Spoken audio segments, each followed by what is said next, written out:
Go live now to the Labor headquarters in Aston. The Deputy Prime Minister Richard Marles joins us. Richard Marles, thank you. You must be very optimistic when you look at these numbers.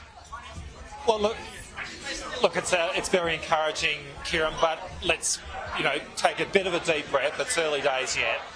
There's still a long way to go. So we still think there's a bit to play out tonight. But I mean, one thing which is really clear is this is not the night that Peter Dutton was hoping for. We haven't seen a government take a seat off an opposition in a by-election for more than a century.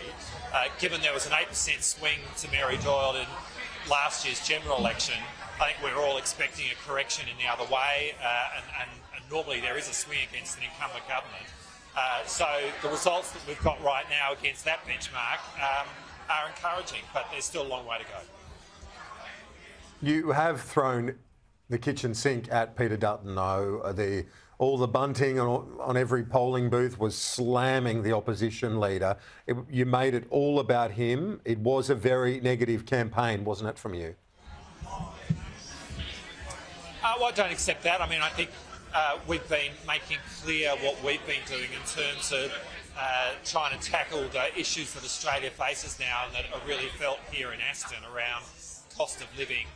So issues such as providing for cheaper medicines, more affordable childcare, fee-free TAFE, they're the issues which are really the bread and butter issues in a place like Aston. And I think people are looking at Peter Dutton and saying, he has been opposing Labor's plan to try and ease the cost of living pressures, and they're legitimately asking, what is he doing for them? And I think it's completely reasonable to put that question out there. At the end of the day, this was always going to be a test for Peter Dutton. This is a seat, of course, that's been held by the Liberal Party for a long time. It's really been a blue ribbon Liberal seat. So inevitably, in those circumstances, this was going to be a test for the Leader of the Opposition. Richard Marles, Andrew Clennell here. I know you're trying to be cautious, but does this look like a win to you at the moment? And if it were a win, what would it mean, do you think, for Peter Dutton's leadership? But Andrew, you know that I am cautious because you know me well.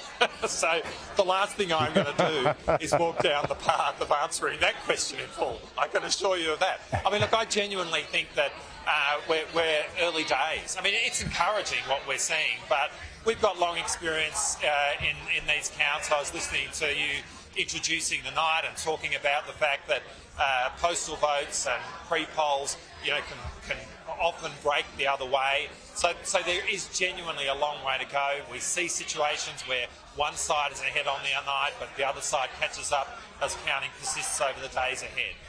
We get all of that is still coming.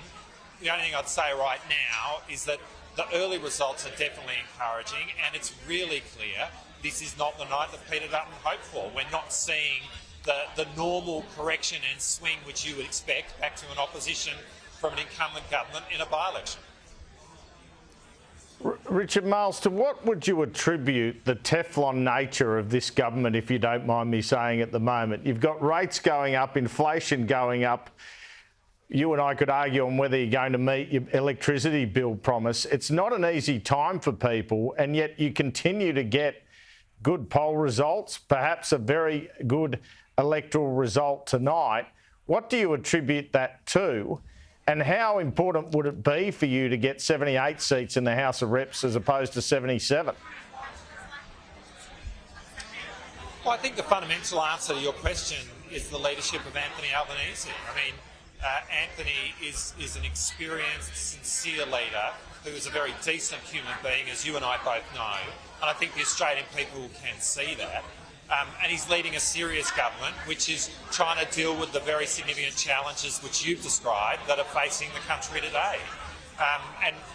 We listen to the opposition talk about increasing prices, but I mean, we know and Australians know that we are facing a global challenge of inflation. which is really a product of what we've seen with disrupted supply chains as a result of the pandemic and a disrupted energy market as a result of the war in Ukraine. Now, they're things which impact this country, and Australians are looking at a serious, sincere Prime Minister leading a serious, sincere government, which is trying to do what we can in relation to that. And I think what they're seeing is an opposition who constantly looks to play politics, and when given an opportunity last December to really vote for household budgets and to try and ease the pressure when it came to energy bills, they saw an opposition take the political road and vote against all of that. It doesn't surprise me in those circumstances that we're seeing the verdict that we are from the Australian people. Richard Marles, it's Peter Dutton here. I hear you on all of that, but I mean, that wasn't what you ran on in Aston. The platform, I've seen a lot of the material that's been sent out. I think you ran an exceptionally strong social media campaign, but your messaging was against Peter Dutton. You weren't running on what you've delivered in the first few months of government. You're not running on your record so much as you're running against the other side.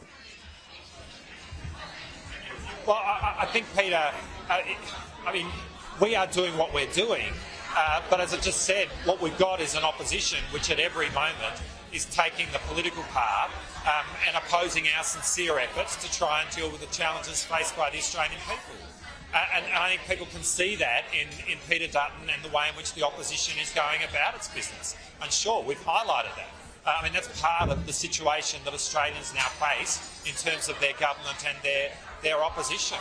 But this was always going to be a test, as you know, Peter, for Peter Dutton, because this is a safe Liberal seat which has been held by the Liberals for a long time.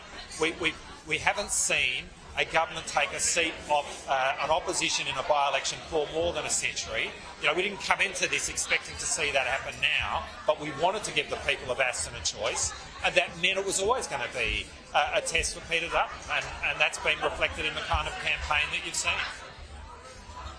Deputy Prime Minister, we appreciate your time. We're going to talk to you again next hour. I think things are looking very bright. I know you're being cautious, but that history might be made tonight, the first time in more than 100 years that a government looks like it's going to win a seat off an opposition. That's certainly where the numbers are heading at this stage. We'll have more numbers with Tom Connell, our Chief Election Analyst, and our panel, Peter Dutton, Andrew Clennell and Stephen Conway.